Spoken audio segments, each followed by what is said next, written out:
Cook with অতুনে আবার সকলকে স্বাগত। আজকের আমাদের রেসিপি হচ্ছে চিকেন বিরিয়ানি। একটা কথা আছে না, উঠলো বাই তো কটক যাই। আজকে বাই উঠলো যে বিরিয়ানি বানাবো, যেই বিরিয়ানিতে না হবে চিকেনের কোনো ম্যারিনেশন, না হবে কোনো বেরেস্তা তৈরি, তাহলে সেটা বিরিয়ানি কি করে? শুধু কি শুনেই যাবে? চলো এবার শুরু করা যাক।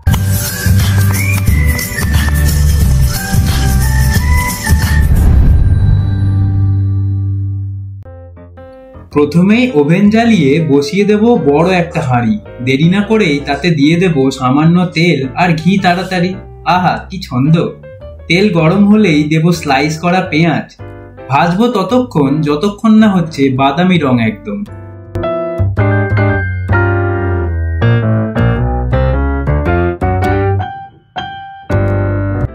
ব্যাস, বাদামি রং হলেই ঢেলে দাও জল, যেটা সবাই খুব ভালোই পারে এখন।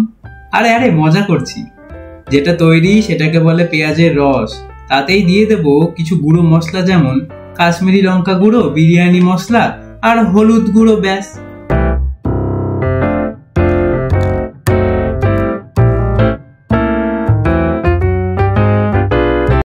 মিশিয়ে নিয়েই ভালো করে দিয়ে দেব গোটা গোটা আলু। আর তাতেই দিয়ে দেব পরিমাণের চেয়ে একটু বেশি লবণ আর ওই ফ্লেভারের জন্য 3-4 ফোঁটা আতর।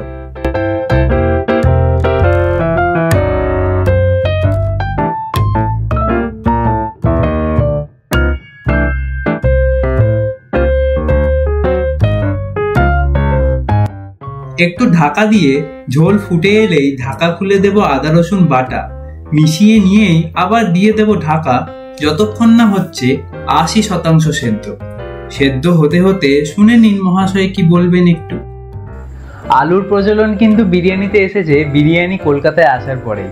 আর আলু ছাড়া কিন্তু বিরিয়ানি আমার তো এক ফোঁটাও ভালো লাগে না। তোমরা আমাকে কিন্তু কমেন্টে অবশ্যই জানিও আলু তোমাদের বিরিয়ানিতে কতজনের খুব পছন্দের।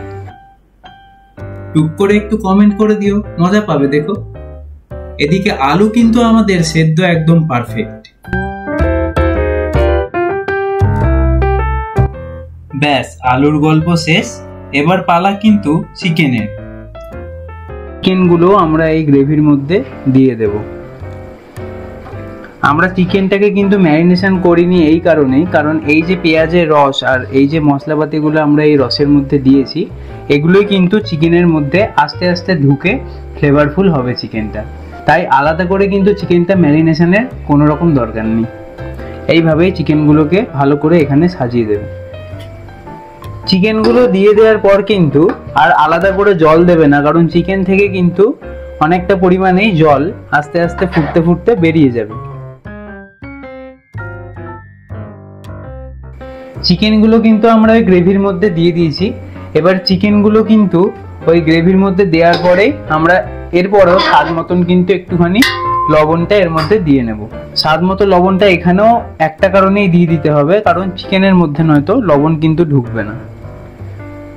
আর তারপরেই আমরা দিয়ে দেব এর উপর দিয়ে সামান্য বিরিয়ানি মশলা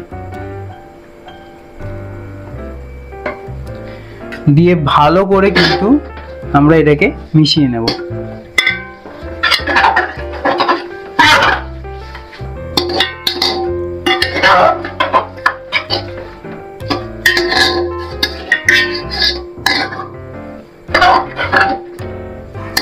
ভালো করে এইভাবে মিশিয়ে নেওয়ার পর কিন্তু আবার আমরা ঢাকা নিয়ে গ্যাস মোটামুটি মিডিয়াম ফ্লেমেই রাখবে, দিয়ে ভালো করে কিন্তু চিকেনটাকে আমরা সেদ্ধ করে নেব।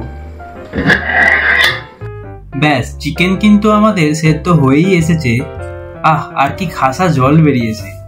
এবারে গ্যাসের ফ্লেমটা অফ করে এতে এক এক করে সেদ্ধ করে রাখা আলুগুলো সাজিয়ে দেব। উপর দিয়ে ছড়িয়ে দেব বিরিয়ানি মশলা আর দেব টক দই।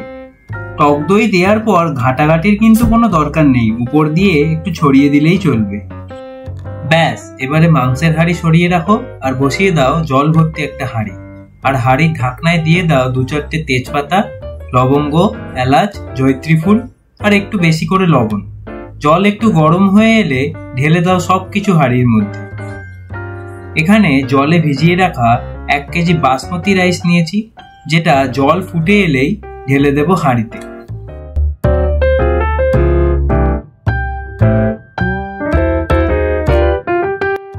আচ্ছা, চাল কিন্তু ফুটতে শুরু করলেই তোমরা একটু ভালো করে দেখে নেবে, যখন তোমরা চেক করবে তখন কিন্তু চালটা একটু শক্ত শক্তই থাকবে। তোমরা যদি ভাবো যে চাল আর একটু সেদ্ধ করব, ওখানেই কিন্তু হয়ে গেল ধোকা। চাল কিন্তু তোমাদের ধোকা দেবে, আমিও ধোকা খেয়েছি, করতে করতে শিখেছি।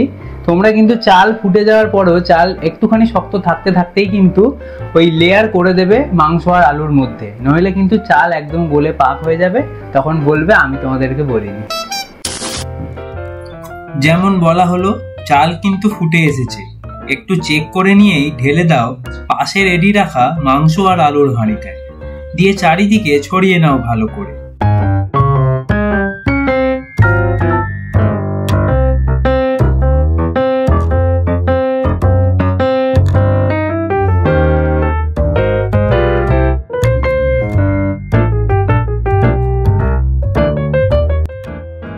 এবারে কিন্তু কেশর গোলানো দুধের মধ্যে কেওড়া জল, গোলাপ জল আর একটু আতর দিয়ে মিশিয়ে নেব।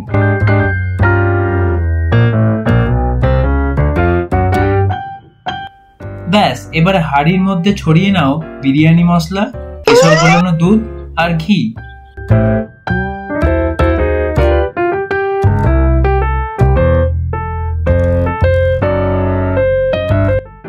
এরপর আটা দিয়ে সিল করে নাও ভালো করে, যেন হাঁড়ি আবার গ্যাস না ছাড়ে, এই মানে ভিতর থেকে যাতে হাওয়া না বেরোয়। এবারে কিন্তু দম দেওয়ার টাইমিংটা খুবই ইম্পর্টেন্ট। প্রথম 5 মিনিট কিন্তু একদম হাই ফ্লেমে তোমরা দম দেবে, তারপরে 10 মিনিট কিন্তু একদম লো ফ্লেমে দম দেবে, তারপরে যেটা সব থেকে ইম্পর্টেন্ট স্টেপ, এটাকে রেস্ট দিতে হবে, তাহলে রেস্ট দেবে আরো 10 মিনিট। এইভাবে কিন্তু টাইমিংটা তোমাদের ফলো করতে হবে, তাহলে কিন্তু বিরিয়ানিটা একদম তোমাদের পারফেক্ট কুক হবে। আমাদের 10 মিনিট কিন্তু কুকিং টাইম কমপ্লিট হয়ে গেছে। এবারে কিন্তু আমরা গ্যাসটাকে বন্ধ করে দেবো। বিরিয়ানি তৈরি কিন্তু আমাদের একদমই কমপ্লিট। দেখলে কত সহজেই বিরিয়ানি কমপ্লিট হয়ে গেল, না আমাদের চিকেনে ম্যারিনেশন করতে হলো, না আমাদের বেরেস্তা ভেজে তুলে রাখতে হলো। খুব সহজেই একটা হাঁড়ির মধ্যেই কিন্তু আমরা ভালোভাবে বিরিয়ানিটা রান্না করে নিলাম। এবারে একটাই পালা, সেটা হচ্ছে যে প্লেটিং করার পালা। তো সুন্দর করে আমরা বিরিয়ানিটাকে এবারে প্লেটিং করে নেব।